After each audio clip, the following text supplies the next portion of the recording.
Olha o que Paulo está dizendo, versículos 6 e 7. Porque eu já estou sendo oferecido por aspersão de sacrifício, e o tempo da minha partida está próximo. Versículo 7. Combati o bom combate, acabei a carreira e guardei a fé. Você pode dizer amém? O tema dessa manhã que eu quero aqui impartir com os irmãos, dividir com os irmãos. Pode colocar o tema, por gentileza. Eu quero falar sobre a última instrução. A última instrução. Amém? Você pode estender as mãos para cá. Você pode liberar uma palavra de bênção sobre mim. Você pode falar algo. Você pode liberar algo que venha do trono, do coração do Altíssimo sobre a minha vida. Ninguém pode entregar o que não tem. Que recebi do Senhor também vos entreguei. Vai, me abençoe, vai. Na medida que você mede, você vai ser medido. Na medida que você entrega, você vai receber. É uma manhã gloriosa. O Espírito está aqui, vai.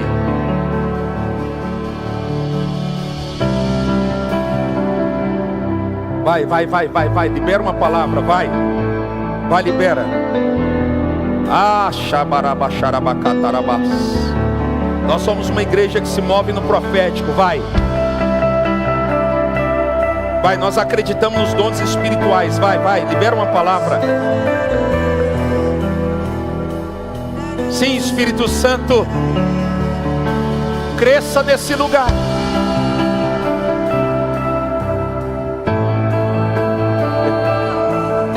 Sim, Espírito Santo, apresentamos, ó Pai, cada coração diante do Senhor e pedimos ao Senhor, se mova essa geografia consagrada ao Senhor. Fale a cada coração em nome de Jesus. Diga comigo, amém. Olhe para cá. Fala para quem está do seu lado, não se distraia. O período dos juízes, ele acontece em um hiato de tempo, em uma lacuna temporal de 400 anos. É importante entender que dentro do período dos juízes nós temos um outro tempo profético. Nós temos o tempo da teocracia. Esta palavra não é hebraica. Muitos imaginam que sim, mas é uma palavra grega. Primeiro theos, TH, no final, no plural, significa Deus. Cracia, governo. É o governo de Deus sendo estabelecido através dos homens. Neste tempo profético, Deus levanta não apenas homens, sexo masculino, mas também mulheres. Porque Deus não se restringe a um sexo para poder fazer a sua obra. Porque Deus não para em ninguém. É por isso que tem casos na Bíblia que Deus decidiu usar os animais para poder emitir um recado à humanidade: eu não paro em vocês. E quando eu entendo isso, eu compreendo que Deus, durante este tempo, Ele levantou 12 juízes. Diga comigo, 12 juízes. O primeiro juiz foi Otoniel. O segundo, Eude. O terceiro juiz, Sangar. A única juíza, Débora. O outro, Gideão. Depois Tolar. Depois veio Jair.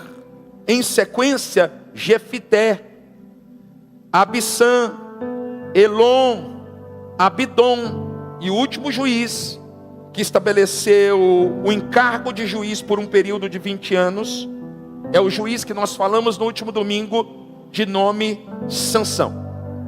Mas é interessante, escute, observar que durante todo o período profético dos juízes, Deus tinha uma intenção: ensinar uma verdade espiritual para que os juízes se movessem debaixo dela. Paulo, anos mais tarde, ele libera uma revelação que está conectada com o coração de Deus. E esta revelação, ela pode fazer com que você viva ainda em 2025 o que você não viveu nos primeiros 9 meses do ano. Quantos acreditam em milagres? Diga glória a Deus. Quantos acreditam que o Senhor vai se mover nesses próximos dias a favor da tua casa, julgando a tua causa? Bem forte, diga glória a Deus. Paulo disse: combati o bom combate, completei a carreira, guardei a fé. Todas as vezes que Deus tenta se comunicar com o homem, através da sua palavra, para que você tenha a compreensão alinhada com o coração de Deus, você precisa fazer pelo menos 3 perguntas. A primeira pergunta, ao ler um texto, que você precisa fazer é quando? Quando aponta para tempo. A segunda pergunta, e não menos importante, que você precisa fazer é onde? Onde aponta para a geografia. E a terceira pergunta, também não menos importante, que você precisa fazer é porque, que aponta para a intenção, que também aponta para o motivo pelo qual Deus está dizendo aquilo que está falando. Quando Paulo libera esta palavra, ele está vivendo o seu último período, ele está vivendo os seus últimos dias. Paulo está encarcerado, ele está em Roma, capital do Império Romano. Ele está vivenciando no corredor da morte a sua última temporada, quando de repente Paulo, tomado de temor, diga comigo temor. Imagine você sabendo que vai morrer, sabendo que está atravessando o seu pior período. Imagine quais seriam as suas últimas palavras. Paulo chega a falar uma frase célebre, que ele está atravessando lutas por fora e temores por dentro, uma crise, a sua alma está gritando, quando Paulo decide liberar a sua última instrução antes de morrer. Ninguém fala nos seus últimos momentos aquilo que não é de extrema importância. Agora escute, antes de aplicarmos o que Paulo está dizendo. Paulo está dizendo: eu estou próximo da minha morte. Todos aqueles a quem eu estendi a mão, agora recolheram a mão para comigo.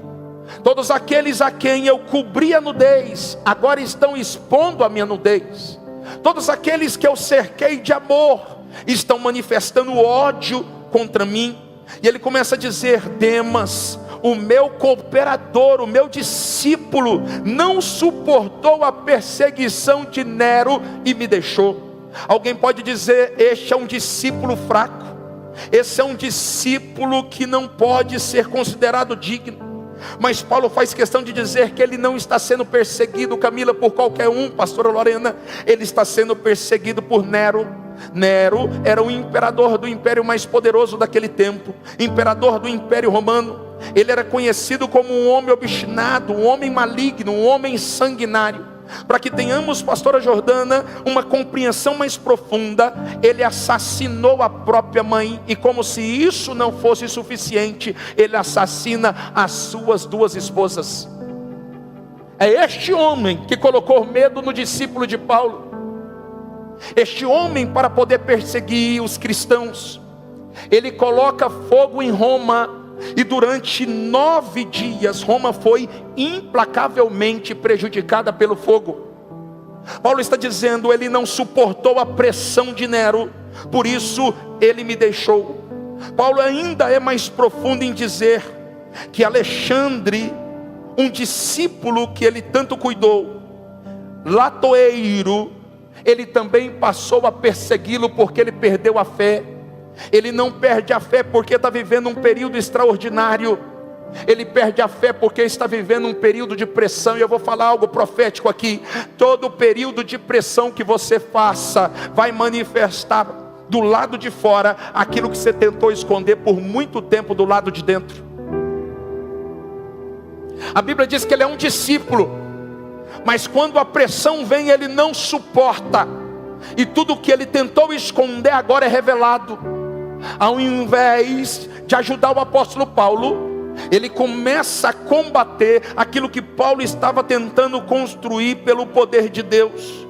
No capítulo 16 de Romanos, Paulo diz que a pressão foi tão grande, mas tão grande, que ele faz questão de registrar 30 nomes de pessoas amadas que o abandonaram. Fala para quem está do seu lado: infelizmente, você também será abandonado mais cedo ou mais tarde.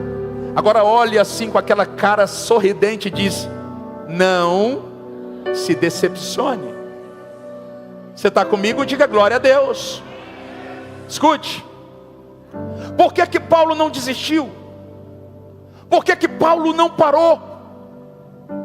Por que que Paulo, que está sendo massacrado, está no corredor da morte, e mesmo assim Paulo está fiel a uma visão? Porque a esperança de Paulo, a expectativa de Paulo, a confiança de Paulo estava estabelecida na pessoa certa.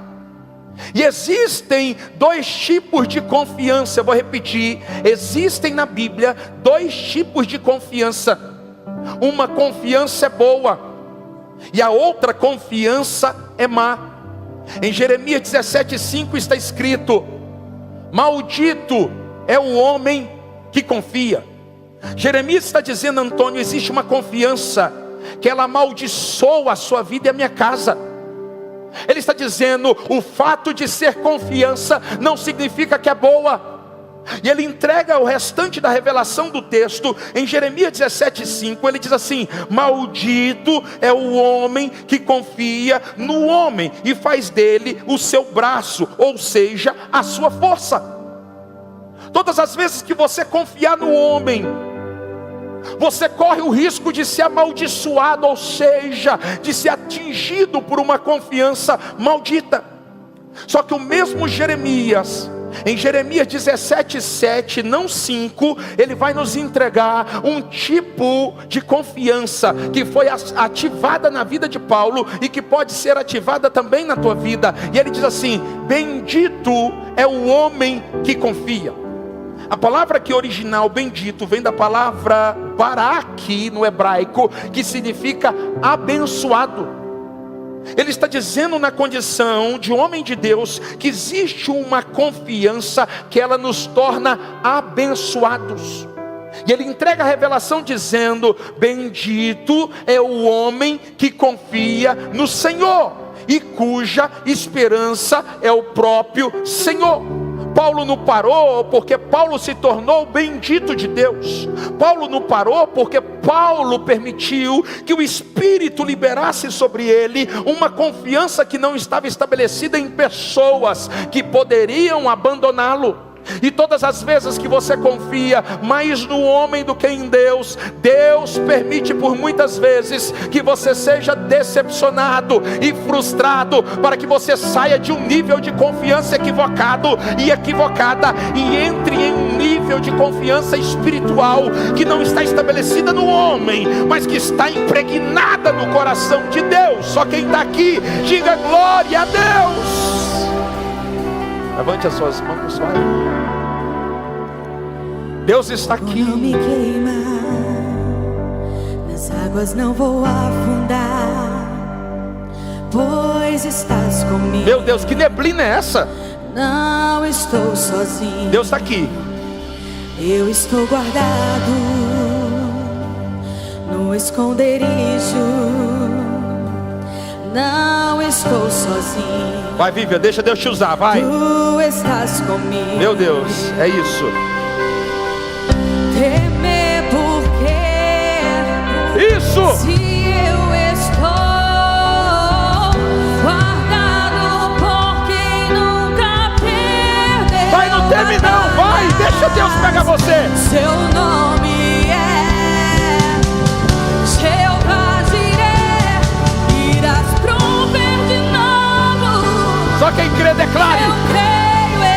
levante as mãos, glorifica. Haja o que houver, venha o que vier, irás prover de novo. Eu creio em ti. Eu não vivo no que vejo, mas vivo no que creio. Irás prover de novo. Eu creio em ti.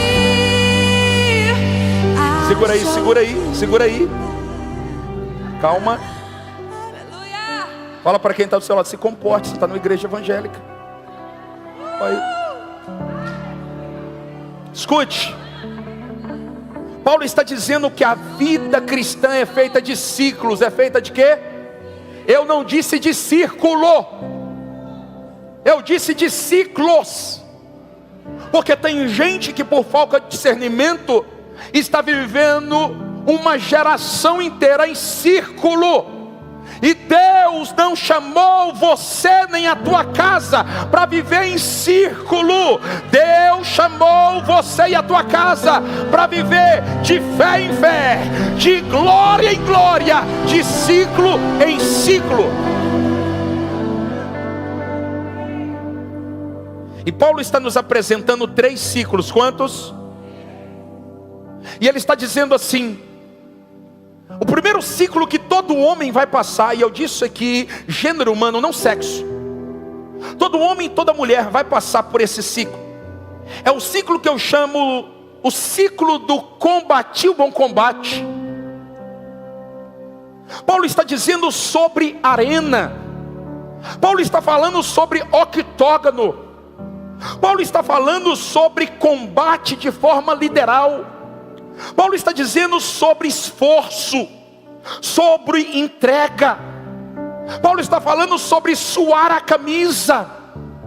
Esse é o ciclo do combate. A questão aqui não é apenas ter discernimento que é necessário combater, mas a grande questão da vida que vai fazer você viver algo maior é você ter discernimento acerca do tipo de arma que você vai ter que usar. Porque lutar, todos estão lutando. Uns com mais esforço, outros com menos esforço. Mas ter discernimento acerca de qual o tipo de arma é o que vai determinar a vitória da tua casa. Em Efésios no capítulo 6, pastora Jordana, no versículo 12, Paulo está liberando uma revelação que pode nos salvar. Ele está dizendo assim: porque as armas da nossa milícia não são carnais. Olhe para mim. Eu preciso compreender, e você também, que tudo é espiritual. Diga comigo, tudo é espiritual. E na nossa mentalidade nós naturalizamos aquilo que é espiritual, sim ou não?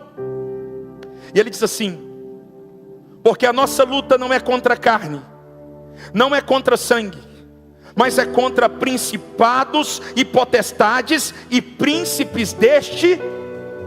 E ele diz: tomai toda a armadura de Deus, para que possais resistir no dia mau, e havendo feito tudo, ficai firmes. Estais, pois, firmes, cingindo o vosso lombo da verdade, e vestindo a couraça da justiça. Versículo 15: e calçando os vossos pés com a preparação do evangelho da paz. Sabe o que é que mexe comigo aqui? Que no versículo 18 ele diz assim: orando em todo o tempo, com toda oração e súplica no Espírito, e perseverando nisso com todos os santos. O que Paulo está dizendo é: não lute uma luta espiritual de forma natural, porque isso não vai acabar bem. É alguém que te feriu no trânsito, te xingando, buzinando, e você decide pagar com a mesma moeda, e não repreendendo o maligno que está usando ele. É um marido que chegou num dia difícil, e que começou a falar coisas que não deveria, e você, de forma impetuosa, decide enfrentá-lo, porque não entendeu que todos aqueles que dão espaço serão usados pelo diabo, mesmo sendo cheios de Deus.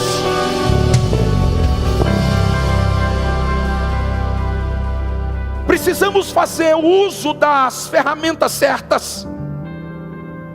Levanta a mão direita e declare comigo bem forte: não vai ter moleza. Mais forte: não vai ter moleza. Mas se eu lutar com as armas certas, eu irei vencer.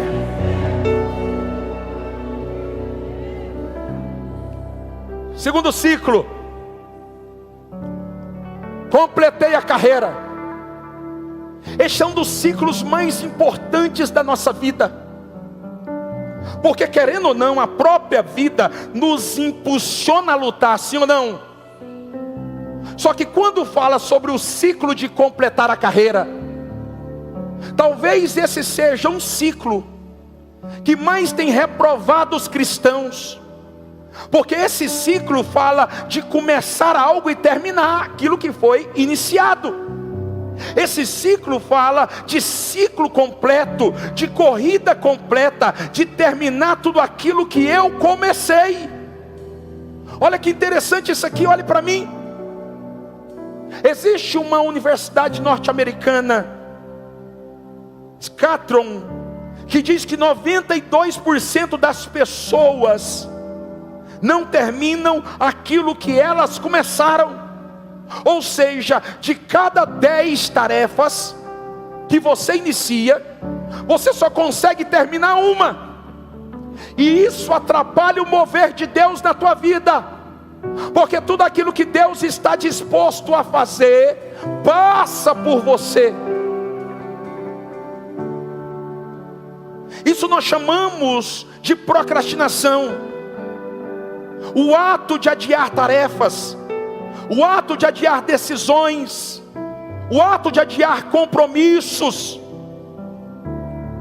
Quando falo sobre ciclo de iniciar e não parar, eu falo sobre alguém que entendeu que mesmo não estando cheio de alegria, não tem direito de desanimar ao ponto de desistir.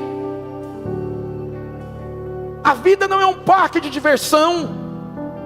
Ora você vai estar bem, ora você vai estar mal, a tua alma vai gritar em vários momentos do ciclo, mas você precisa ter maturidade para fazer coisas que você não quer fazer, ao ponto de terminar as tarefas que Deus te confiou. Não pare, não deixe de entregar. Quando eu olho para Jesus, Jesus é a minha maior inspiração. Irmãos, eu estou no altar, eu preciso fazer uso da verdade sempre, mas este é um lugar aonde eu permito que o Espírito se mova através de mim na condição de pastor. Jesus é a minha maior inspiração, mas tem dias, eu vou dizer aqui, que eu não tenho o desejo de pregar o Evangelho, porque a minha alma está gritando, a minha humanidade está se manifestando, e Deus não vê problema nisso.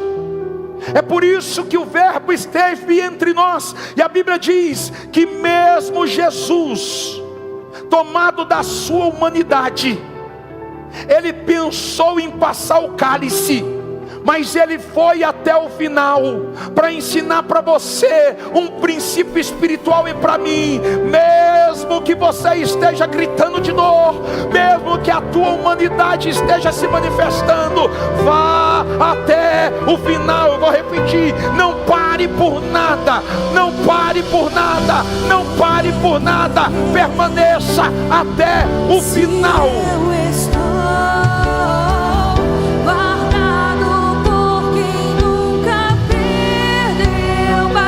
Ah, se eu fosse você, eu adorava. Seu nome é Jeová Jireh, irás prover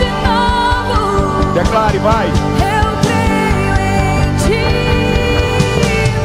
haja o que houver, venha o que vier, irás prover de novo. Eu creio em ti, eu não vivo do que vejo, mas vivo do que creio, irás prover de novo. Eu creio em ti. Uma das coisas que eu mais escuto é: pastor, por que eu não vivo algo incrível? Eu olho para um lado, alguém está vivendo algo extraordinário, exponencial, algo grande, mas eu não consigo viver algo grande. Por quê, pastor? A Bíblia diz que Salomão está vivendo os seus últimos dias.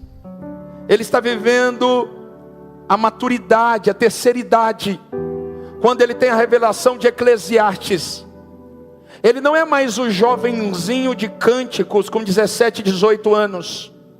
Também não é mais o moço quando ele escreve o livro da sabedoria chamado Provérbios. Ali escrevendo o livro dos seus acertos e erros, Eclesiastes, no capítulo 7, no versículo 8, ele diz: o fim das coisas é melhor do que o problema é que você não chega no final de nada, por isso que você não vive o extraordinário. Deus está dizendo: eu posso ou não posso contar com você para ir até o final? Porque se você não for até o final daquilo que eu coloquei na tua mão, você nunca vai viver algo exponencial. Quem está comigo aqui, diga amém. Terceiro ciclo é o ciclo que Paulo chama de guardar a fé. Este ciclo fala sobre perseverar, fala sobre cuidar, fala sobre dar manutenção. A pergunta que não quer calar é: por que eu devo guardar a fé? A primeira coisa que você precisa permitir que o Senhor fale contigo é que o escritor da epístola de Hebreus, no capítulo 11, no versículo 6, ele diz assim: sem fé é impossível agradar a Deus. O que ele está dizendo é: não tem vida cristã sem fé, não tem relacionamento com um Deus sem fé, não tem como viver algo sustentado por Deus se não for por intermédio da fé. O que Paulo está dizendo é: nesse ciclo você deve guardar a sua fé, mas não deve escondê-la. Uma coisa é guardar, outra coisa é esconder, porque quem esconde corre o risco de perder, mas quem guarda, sempre que precisar, sabe aonde guardou.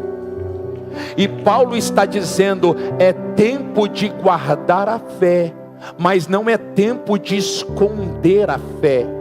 E isso vai fazer você viver dias maiores, dias mais leves, dias extraordinários. Anote esse princípio: você só guarda o que tem valor, e só perde porque não cuidou como deveria cuidar.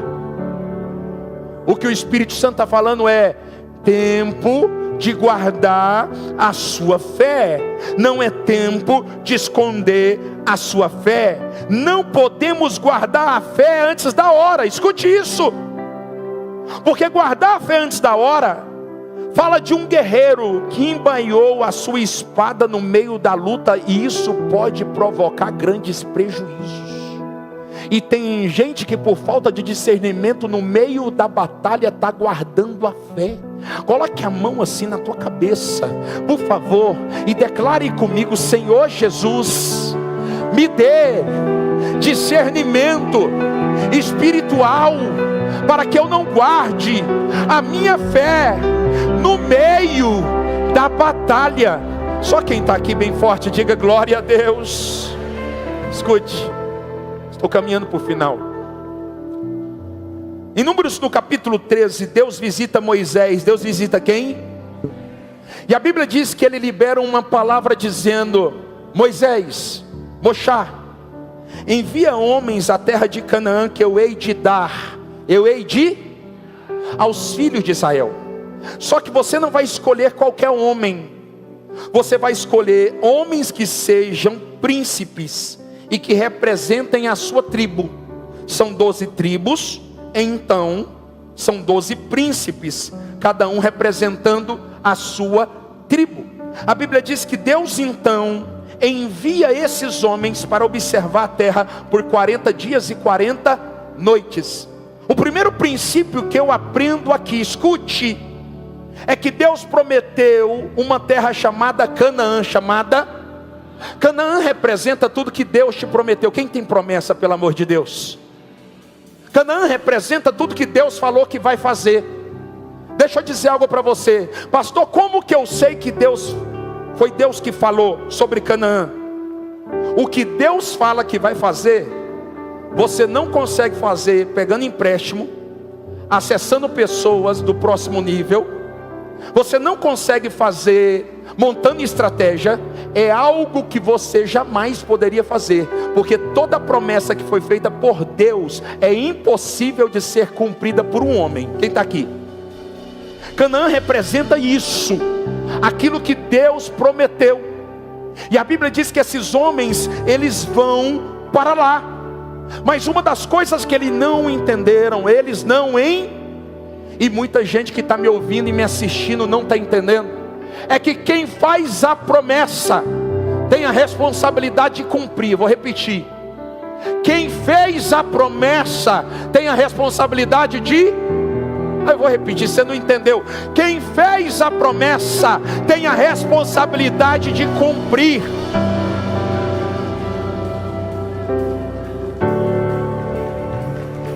Quem vai cumprir a promessa? Diga Deus. Os homens voltam desesperados da terra. Por quê?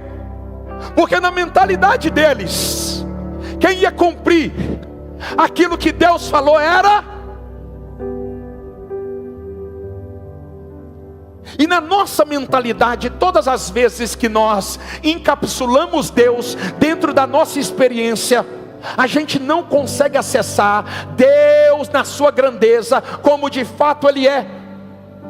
A Bíblia diz que quem prometeu Canaã foi Deus. Quem tem responsabilidade de cumprir a promessa é Ele. E você precisa aprender essa palavra. Por quê? Isaías 55:11 está escrito: toda palavra que sair da boca do Senhor, não voltará para si vazia, mas cumprirá o propósito pelo qual ela foi. Hebreus 13:8 está escrito: Jesus é o mesmo ontem, hoje e o será.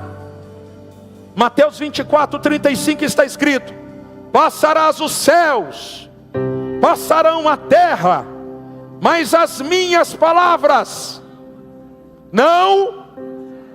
1 Timóteo 1,15: fiel é esta palavra e digna de toda aceitação. Números 23:19: Deus não é homem para mentir, nem filho do homem para se arrepender. Porventura Ele prometeria e não cumpriria? O Deus que fez promessas é responsável por cumprir aquilo que Ele falou. Só quem acredita, diga glória a Deus. Levante as suas mãos e adore ao Senhor. Quem me prometeu não é homem pra mentir. Você acredita nessa palavra? Nem filho do homem pra se arrepender. Você crê nessa palavra? Quem me prometeu não é homem pra mentir, nem filho do homem pra se arrepender. Declare, vai. O meu Deus nunca falhou. Alguém está aqui comigo? Vai. E não falhará, Ele cumprirá.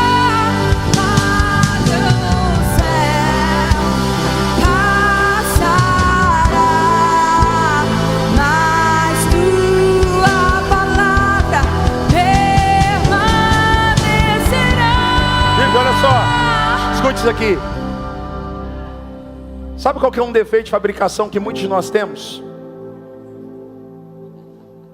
A gente não compreende que as nossas experiências ruins não pode anular a grandeza de Deus. Porque para Deus o processo é mais importante do que o destino.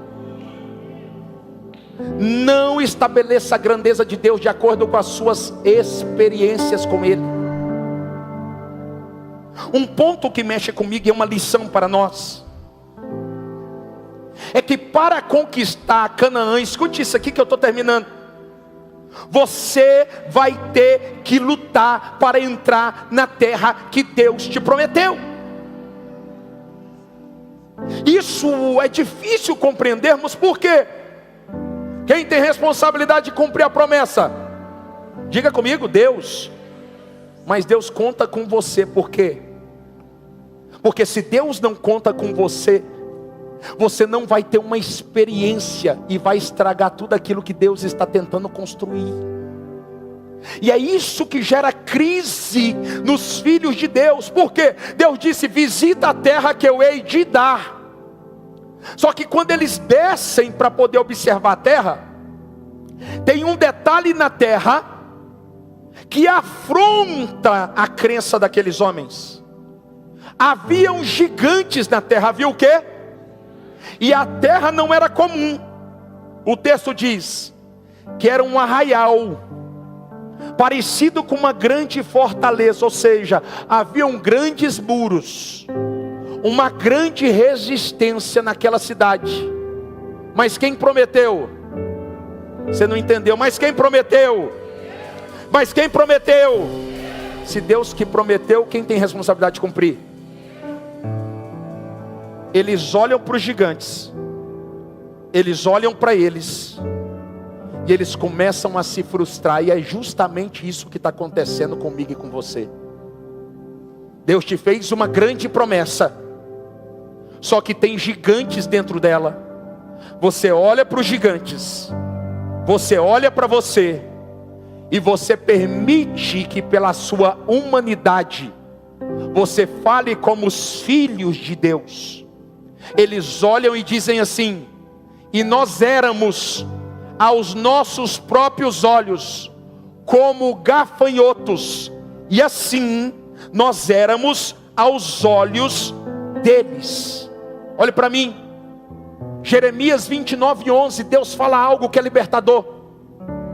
Porque em Jeremias 29:11 ele diz assim: porque eu bem sei os planos que tenho a vosso respeito, diz o, pensamentos de, e não de, para vos dar o fim que desejais. Olhe para cá, isso mudou minha história. Porque o Senhor está dizendo: olha para cá, eu tenho planos bons a teu respeito. São pensamentos de paz e não de tribulação e não de mal. Só que tem um negócio: eu vou dar para você o final que você deseja, mas o processo vai ser do meu jeito e não do teu. E o problema nosso é que a gente começa a gritar no processo, porque Deus não garantiu um processo do jeito que eu desejo. E para Deus o processo é importante, por quê? Porque Deus sabe que se Ele te entrega Canaã do jeito que você está, você vai envergonhá-lo. Por isso que Deus está tentando construir dentro de Davi, que está cuidando de ovelhas aonde? Diga, no pasto. Deus está tentando construir dentro de Davi, cuidando de ovelhas no pasto, um rei. Sabe quanto tempo Deus demorou para construir um rei dentro de Davi? 13 anos. Davi recebe uma unção. Na segunda-feira nada mudou. Ele volta para o pasto, ou seja, para o processo. Só que agora ele é portador de uma palavra. Existe uma Canaã esperando Davi. Davi então começa a se mover como pastor. Nada mudou. Não tem aplausos. não tem recursos, não tem notoriedade, o Instagram não sai do lugar, nada acontece, não tem mesas extraordinárias, mas Davi é portador de uma palavra. Só que a Bíblia diz que em cada momento da vida de Davi, Deus no processo estava constituindo dentro dele um rei, dentro dele olhe para mim aqui, um gigante é levantado. Um gigante tinha quanto tempo que Deus estava construindo um rei dentro de Davi? Um gigante era levantado, havia um exército na frente do gigante. Aquele exército ali eram de homens que não eram portadores de uma palavra, mas Davi era portador de uma. E a Bíblia diz que quando um gigante se levanta, Deus percebe uma oportunidade de tirar para fora o rei que durante 13 anos Deus demorou para constituir dentro de Davi. O que está acontecendo com você não é por acaso. Deus está constituindo dentro de você quem Ele precisa construir, para que daqui a pouco, quando um gigante se levantar, você seja a resposta que Deus está disposto a liberar. Só quem está comigo, diga glória a Deus. Se levante, aplauda o Senhor bem forte, vai. Glória a Deus.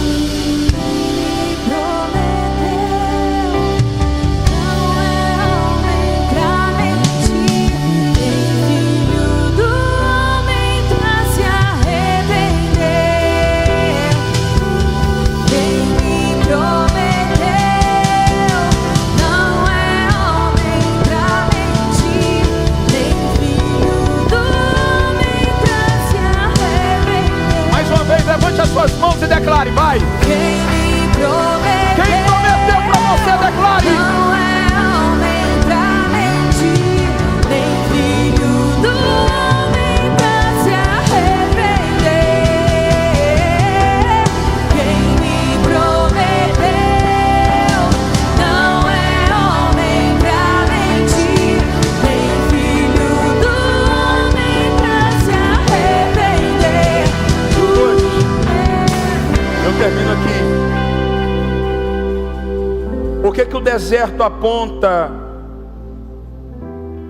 para dias em que a sua humanidade grita e Deus não muda isso? Porque Deus não pode te tirar do deserto antes de te apresentar o sobrenatural. Escute, Moisés está onde? Diga, no deserto. Quanto tempo Moisés está no deserto? 40 anos. Nada mudou na vida de Moshá. 40 anos no deserto. A Bíblia diz que de repente, e o de repente de Deus está chegando na vida de muita gente aqui. A Bíblia diz que de repente, Moisés olha para uma planta. Ele olha para uma... Sabe o que Deus está dizendo aqui? Moisés olha para algo trivial, aleatório, algo que a maioria não dá importância, principalmente quando está no deserto, porque no deserto tudo fica nublado, sim ou não?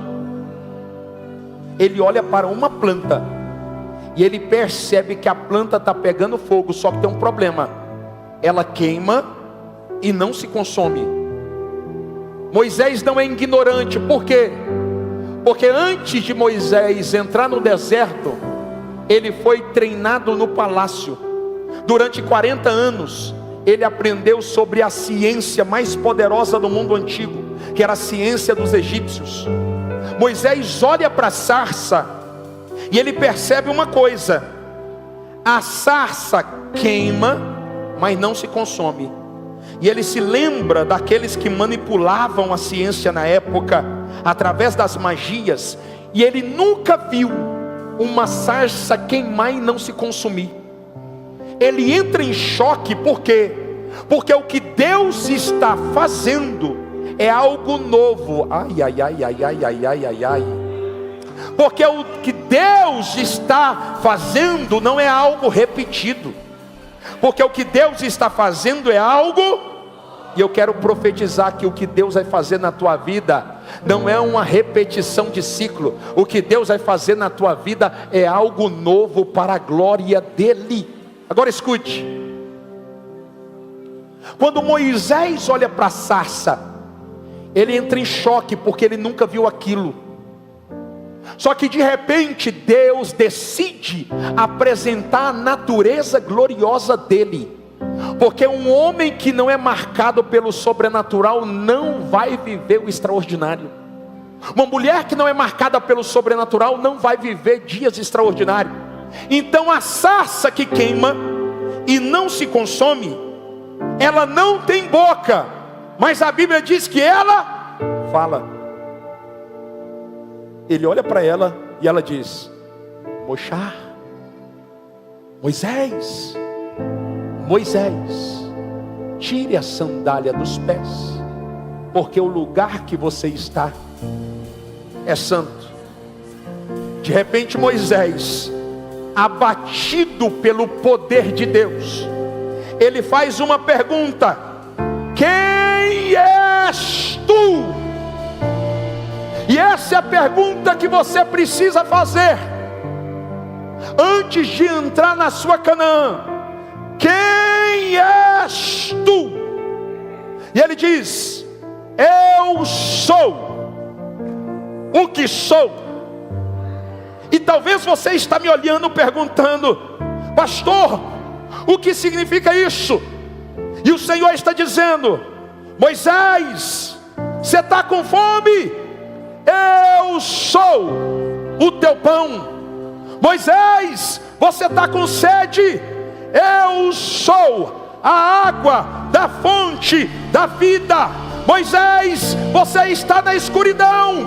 Eu sou a luz do mundo. Moisés, você está doente.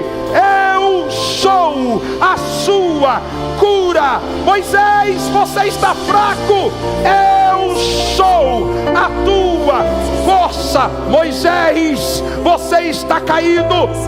Eu sou as mãos que te colocará de pé. Moisés, você está triste. Eu sou a sua alegria. Moisés, você está na guerra. Eu sou a tua vitória. Moisés, eu sou quem que você precisa que eu seja para viver os seus melhores dias. Quem está comigo aqui, pelo amor de Deus? Sabe o que é lindo aqui? Deus usou uma sarça. Há 10 anos atrás eu tive com o pastor Márcio Valadão, que nesse momento é doente, que Deus o alcance com cura. E o pastor Márcio Valadão tinha 550 igrejas, sendo 400 próprias. E ele me falou uma frase, sentado numa mesa de almoço. Ele disse assim: se Deus me usa, Deus usa qualquer um. E aquilo mexeu comigo. E agora quando Deus decide usar uma sarça, mexe comigo, sabe por quê? Porque Deus poderia usar uma oliveira, que é considerada a rainha de todas as árvores em Israel. Deus poderia usar uma figueira cheia de frutos para impressionar. Deus poderia usar uma videira grandiosa pela sua glória. Mas Deus decide usar uma sarça que não tem glória alguma para liberar um princípio para você. Em 1 Coríntios 1:27 está escrito: Deus escolheu as coisas loucas deste mundo para confundir as sábias.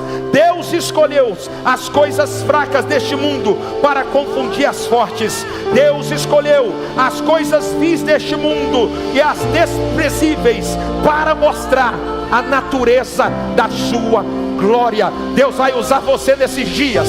Se prepare, Deus vai usar você. Quem está aqui, diga glória a Deus. É que a sarça pegou fogo e não se consumiu, e a voz que saiu dela um dia me atraiu, e o meu coração queimou até que descobri